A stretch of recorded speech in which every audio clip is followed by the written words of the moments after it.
नमस्कार भाई। नमस्कार। आप भी कुछ अपना अनुभव बताएं। आज हम लोग 2022 का अंतिम दिन है, तो हम लोग आज इधर ही हम लोगों ने विचार किया कि 2022 को यहीं गंगा तट पर, गंगा के इस पार भगवान बाबा काशी विश्वनाथ को नमन करते हुए और हम लोग अगले वर्ष 2023 के खूब हम लोग के देश के लिए समृद्धिपूर्वक होने के लिए और कल्याणकारी होने के लिए प्रार्थना करें। तो यहाँ पर हम लोग आए तो हमने देखा कि यहाँ पर ये कुछ शहर का निर्माण हो रहा है। तो ये बोर्ड लगा हुआ है, पीछे दिखाई पड़ रहा है इवोक टेंट सिटी। तो ये सब देख करके कुछ विरोधाभास सा महसूस हो रहा है। गंगा तट पर गंदगी भी दिखाई पड़ रही है। इसकी जिम्मेदारी जो यहाँ पर्यटक आते हैं या तीर्थयात्री आते हैं उनकी भी है कि लोगों ने अपने खाए पिए जो रैपर वगैरह हैं और कुछ लोगों ने तो मदिरा की बोतलें भी यहाँ फेंकी हुई थी। देख के बहुत दुख हुआ, क्योंकि हमारी काशी जो है वो सनातन धर्म का प्राण है और ये इसको अपमान करने जैसी बात हो जाती है कि हम लोग ठीक शीतला जी माता का मंदिर सामने है और हम लोग यहाँ बैठ कर के हम लोग इस प्रकार के कार्य कर रहे हैं। और यहाँ टेंट सिटी पर घूमना है भैया, घोड़े पे जो बोर्ड लगा हुआ है वो तो देख करके मन अत्यंत दुखी हो गया कि हम लोग कहाँ जा रहे हैं। हम लोग भौतिकवाद के दौड़ में बिल्कुल अंधे हो गए हैं। ये हमारा इतिहास रहा है कि हम लोगों ने धन को कोई महत्व नहीं दिया अध्यात्म के सामने। और हमारी जो आज भी दुनिया में भारत हमारा धर्म गुरु है सिर्फ इसीलिए कि हमने आध्यात्मिक शक्तियों को अक्षुण्ण रखा है। हमने इस पर कभी आँच नहीं आने दिया। यहाँ अनेक आक्रमण हुए लेकिन किसी की हिम्मत नहीं हुई कि हमारे अध्यात्म बल को, हमारे अध्यात्म धन को नष्ट कर सके। लेकिन आज जो भौतिकवाद का ये रूप सामने दिखाई पड़ रहा है ये हृदय विदारक है। ये हमारे जो धर्म प्राण हमारे मनीषी थे जिन्होंने कि एक कौपीन पहन करके साधना किया और विश्व को अनेक ग्रंथ अनेक विद्याएं दी, आज यदि वो लोग देखते होंगे तो उनकी आत्मा भी रोती होगी कि ये हमारे देश के, हमारे काशी के साथ ये क्या हो रहा है। ये अत्यंत हृदय विदारक है।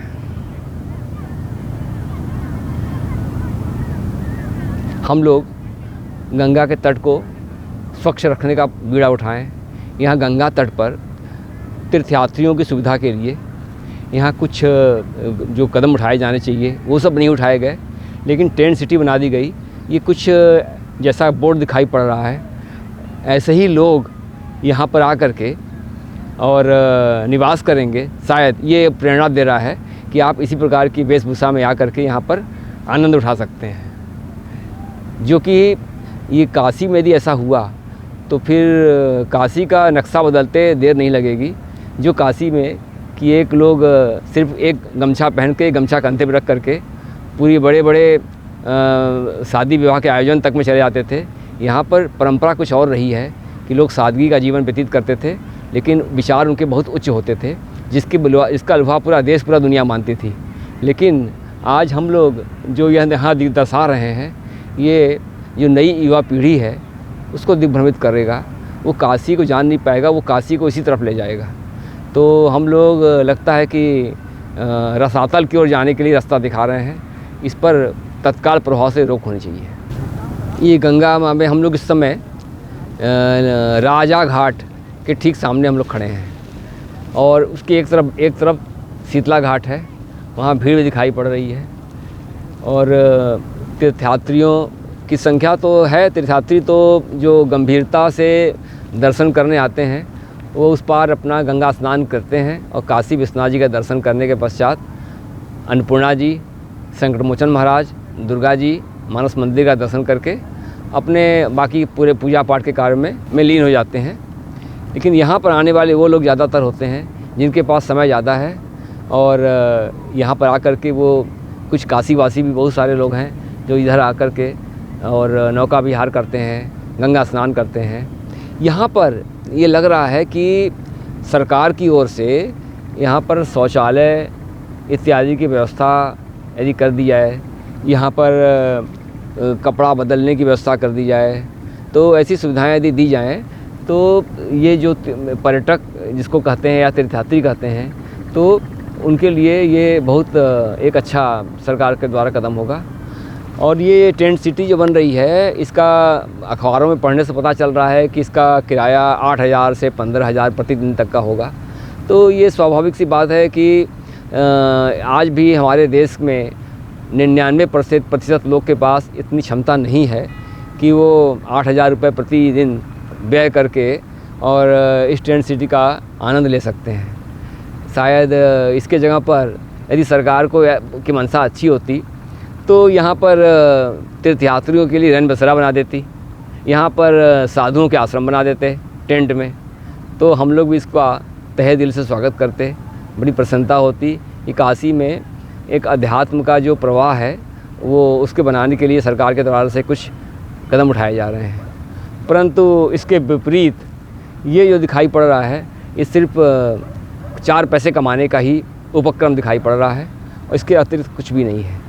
जो लोग आएंगे वो लोग काशी के आचार विचार को शायद जानते नहीं होंगे, तभी वो इधर आएंगे, क्योंकि यह जो क्षेत्र है गंगा के इस पार का क्षेत्र, ये हमारे काशी पौराणिक दृष्टि से ये काशी में नहीं आता।